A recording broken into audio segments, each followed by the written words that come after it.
திமுகவின் 505 பொய் வாக்குறுதிகள். வெறும் 3 திட்டத்தை வைத்து ஊரை ஏமாற்றும் ஸ்டாலின். விடியல் ஆட்சியின் அரைகுறை லட்சணம். 2026இல் என்டிஏ கூட்டணிக்கு மாஸ் வெற்றி. 90% நிறைவேற்றினோம் என்பது பச்சை பொய். 500 வாக்குறுதிகள் எங்கே என்று கேட்டால் அறிவாலயத்தில் பதில் இல்லை. வெறும் 3 திட்டங்களை வைத்துக் கொண்டு ஊர் உலகத்தையே ஏமாற்ற பார்க்கும் திமுகவின் திராவிட மாடல் முகத்திரை இதோ இன்று கிழிகிறது. சொன்னதை செய்வோம், செய்வதை செல்வோம் என்று மேடைக்கு மேடை முழங்கும் திமுகவின் சாயம் இந்த ஆட்சியில் மொத்தமாக கிழிந்து தொங்குகிறது. 2021 தேர்தல் நேரத்தில் ஆட்சிக்கு வர வேண்டும் என்பதற்காக 505 வாக்குறுதிகளை அள்ளி வீசியது இந்த விடியல் அரசு. ஆனால் இன்று வரை இவர்கள் உருப்படியாக நிறைவேற்றியது என்னவோ வெறும் 3 வாக்குறுதிகளைத்தான். இன்று திமுக சென்று நிற்கும் எல்லா பிரச்சார மேடைகளிலும் முதல்வர் முதல் அமைச்சர்கள் வரை இந்த 3 அரைகுறை வாக்குறுதிகளை வைத்து மட்டும்தான் பிழைப்பு நடத்தி வருகின்றனர். பெண்களுக்கு 1000 ரூபாய் உரிமை தொகை, பெண்களுக்கு இலவச பேருந்து பயணம் மற்றும் மாணவர்களுக்கு 1000 ரூபாய் உதவித்தொகை. இதை தவிர சொல்லிக் கொள்ளும்படியான சாதனை என்று எதையாவது இந்த அரசால் காட்ட முடியுமா?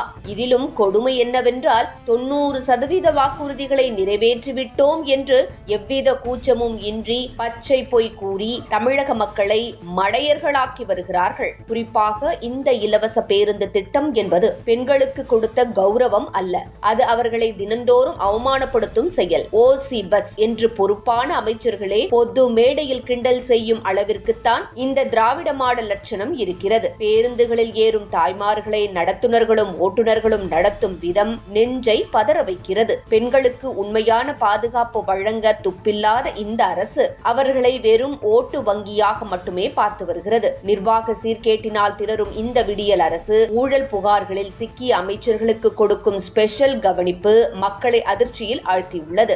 மணல் கொள்ளை புகாரில் சிக்கிய அமைச்சரின் சொந்த உதவியாளரே அருவருப்படைந்து பதவியை விட்டு ஓடும் அளவுக்குத்தான் இவர்கள் ஆட்சி நடக்கிறது. ஊழல் புகாரில் சிக்கியவர்களுக்கு தகுந்த தண்டனை கொடுக்க துப்பில்லாத திமுக தலைமை அவர்களுக்கு தொகுதி மாற்றி கொடுத்து பாதுகாப்பாக கூண்டு கட்டி பாதுகாக்கிறது. 10 ரூபாய் பாலாஜி முதல் பல ஊழல் திமிங்கலங்களுக்கு இந்த ஆட்சியில் சிவப்பு கார்பெட் வரவேற்பு வழங்கப்படுகிறது. மறுபுறம் வாரிசு அரசியலின் உச்சகட்டமாக தன் குடும்ப நலனுக்காக திறமையான பெண் தலைவர்களையே பலிகடா ஆக்கி வருகிறது திமுக தலைமை. கனிமொழி மற்றும் மேயர் பிரியா போன்றவர்களுக்கு சீட் மறுக்கப்பட்டிருப்பது திமுகவிற்குள் இருக்கும் ஆணாதிக்க மனோபாவத்தையும் வாரிசு மோகத்தையும் தெள்ள தெளிவாக காட்டுகிறது. தலித் பெண் மேயர் என்று விளம்பரம் தேடிக்கொண்டு அதிகாரம் என்று வரும்போது அவரை ஓரங்கட்டுவதுதான் இவர்களின் சமூக நீதியா?